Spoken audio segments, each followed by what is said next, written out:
Ouais tout le monde, aujourd'hui une nouvelle vidéo sur la Opium avec Opium Freeze.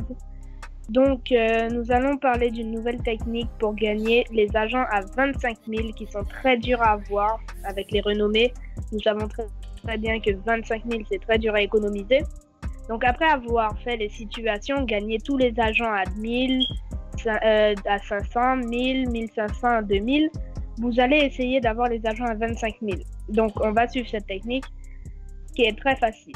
Donc on commence par aller dans les paramètres options et vous allez tout simplement aller tout vers le bas, et aller voir chasse aux terroristes.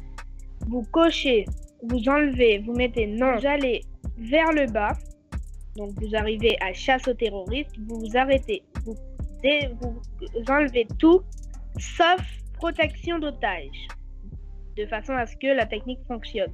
Ensuite, vous mettez non à toutes les maps, sauf la première qui s'agit de maison.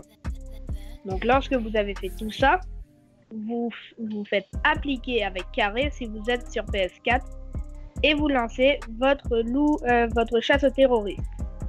Donc vous allez faire le joystick R3, il me semble, ou L3, et vous allez partir en loup solitaire. Donc vous pouvez le faire en normal, en difficile ou en réaliste. Réaliste, ça donne beaucoup plus de renommée, mais très dur à faire pour faire la technique car les terroristes sont beaucoup plus. Donc ensuite, vous allez prendre mute. Vous allez prendre le spawn buanderie qui se situe en bas de la maison.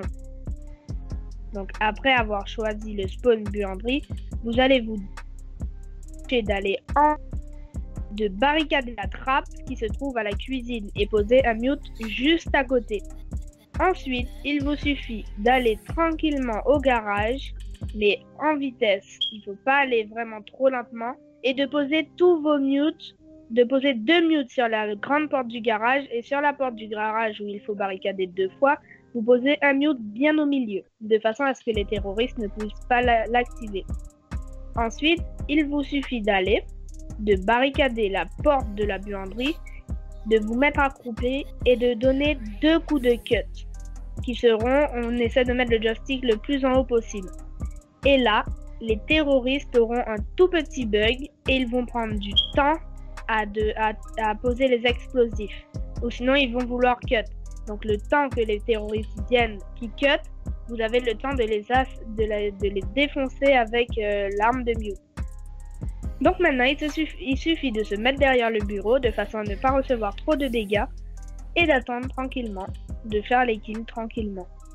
Donc là, on attend, on voit les petits terroristes qui arrivent, on tire. Dès qu'il y a un bouclier, c'est un peu plus dur, donc vous avez juste à bien caler votre shoot et le mettre juste en haut pour que ça touche la tête. Donc des fois, vous faites des petites décales pour recharger et ne pas mourir bêtement. Et vous continuez, vous faites des kills. Lorsque vous commencez à être vraiment assiégé ou si vous restez une C4, vous pouvez l'envoyer vers la fin de manche. Le nombre de terroristes est écrit en haut à droite. Donc lorsque vous voyez qu'il vous reste 3-4 terroristes, vous pouvez vous amuser à envoyer votre C4. Lorsque la manche est terminée, il vous suffit de rebarricader très vite, de prendre un ravitaillement et de barricader une des parois, plutôt celle du fond. Donc vous allez sur le ravitaillement carré enfoncé si vous êtes sur PS4 et vous allez barricader la paroi du fond. Donc lorsque vous avez fait votre ravitaillement et que vous avez barricadé la paroi du fond comme dans la vidéo, vous vous remettez, vous donnez 2 coups de cut et vous attendez derrière. Donc si vous avez plusieurs barricades, vous pouvez les mettre. Ou si vous prenez plusieurs ravitaillements, vous essayez de renforcer tout le côté montré sur la vidéo. Ensuite, vous redonnez vos 2 petits coups de cut, vous placez derrière votre bureau et vous attendez les ennemis. Vous faites ça pour les 4 ou 5 manches, je me souviens plus du nombre de manches, donc je crois que c'est 4. Vous placez derrière pour les 4 manches, vous faites à chaque fois la même chose, vous prenez un ravitaillement qui vous redonnera une C4 aussi. Donc il suffit de le faire jusqu'aux 4 manches. Lorsque donc la chasse aux terroristes est finie, vous allez voir que si vous l'avez réussi, vous gagnez 200 aux alentours des 200 renommées. Tandis d'une partie simple vous rapporte 100 si vous perdez et 190 si vous gagnez. Donc imaginez que vous avez un booster. Vous le faites en 2h30 et vous avez un agent à 25 000. Par contre, si vous le faites sans booster, il faudra quand même compter. Je sais, c'est beaucoup, mais pour un agent à 25 000, on peut le faire. Il vous faudra compter 4 à 5 heures. Si cette vidéo t'a aidé à voir l'agent, marque-le en commentaire. Si elle t'a plu, n'oublie pas de lâcher ton like et de t'abonner si ce n'est pas déjà fait. Allez, tchuss!